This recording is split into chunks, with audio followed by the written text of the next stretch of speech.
जय श्री राम दोस्तों, आप सभी को रामनवमी की बहुत बहुत शुभकामनाएं। तो फ्रेंड्स, आज के इस वीडियो में हम जानेंगे कि रामनवमी की पूजा कैसे की जाती है। तो देखिए, ये जो पूजा है, आपने जहाँ पर भी नवरात्र की चौकी लगाई है उस चौकी के पास भी कर सकते हैं, साइड में ही, या फिर उस चौकी के ऊपर भी आप पूजा कर सकते हैं अगर स्थान है तो। नहीं तो अलग से भी आप चौकी लगा सकते हैं। जहाँ भी चौकी लगाए वहाँ पे साफ सफाई कर लें।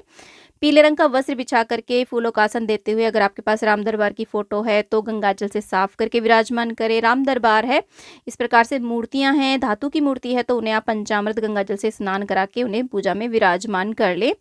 और देखिए, ये जो पूजा है ये दोपहर के समय की जाती है, क्योंकि ऐसा माना जाता है कि रामलला का जो जन्म हुआ था वो दोपहर यानी कि अपराह्न के समय हुआ था।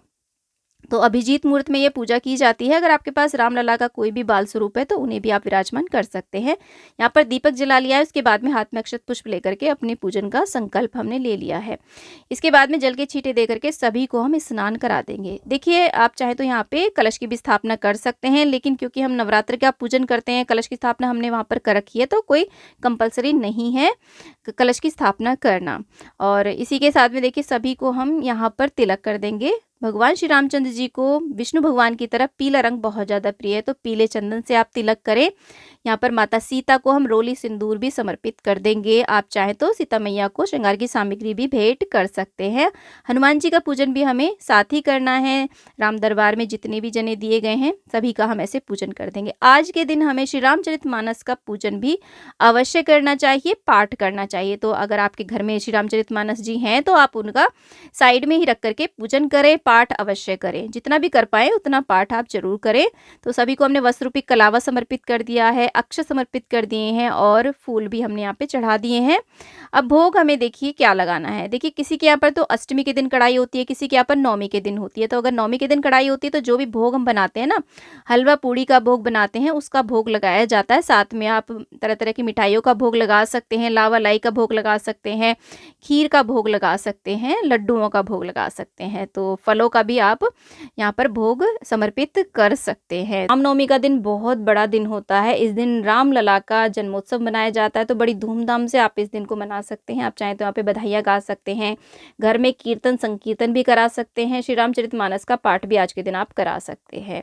इसी के साथ में छोटा सा हवन यानी कि अग्यारी भी की जाती है। देखिए, जिनके यहाँ पे नौमी पूजती है उनके यहाँ पे तो अग्यारी होती ही होती है। तो आप जो नवरात्रि की चौकी है ना, उसके साइड में ही आप इस पूजा को कर लें। तो आप एक उपला सुलगा लें, उसके ऊपर घी की आहुतियाँ दे करके अग्नि प्रज्वलित कर लें, और इसी के साथ में जो भी भोग आपने यहाँ पे चढ़ाया है, देसी घी की पूड़ियाँ, ठावड़ी आदि है, खीर है या फिर हलवा है, उस सब को हम इसमें अग्नि में होम करते हैं, उसका हवन किया जाता है, अग्नि में डालते हैं। सामग्री की भी आहुतियाँ दी जाती हैं इस तरीके से।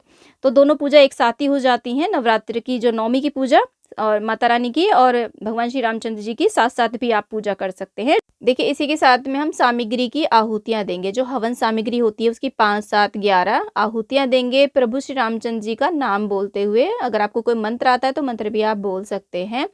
और देखिए, प्रभु श्री रामचंद्र जी सूर्यवंशी थे, तो आज के दिन हमें सूर्य की उपासना जरूर करनी है। सूर्य को अर्घ्य देना है, तांबा का लोटा लेना है, उसमें जल भरना है, उसके अंदर थोड़ा सा लाल चंदन, थोड़ा सा गुड़ और थोड़े से अक्षत डाल करके, लाल फूल डाल करके सूर्य को अर्घ्य आज के दिन आप अवश्य दें। तो ऐसे यहाँ पर देखिए, लाई और बताशे का भोग हमने लगा दिया, थोड़ा सा घी भी लगा दे बताशे में, मिठाई का भोग लगा दे।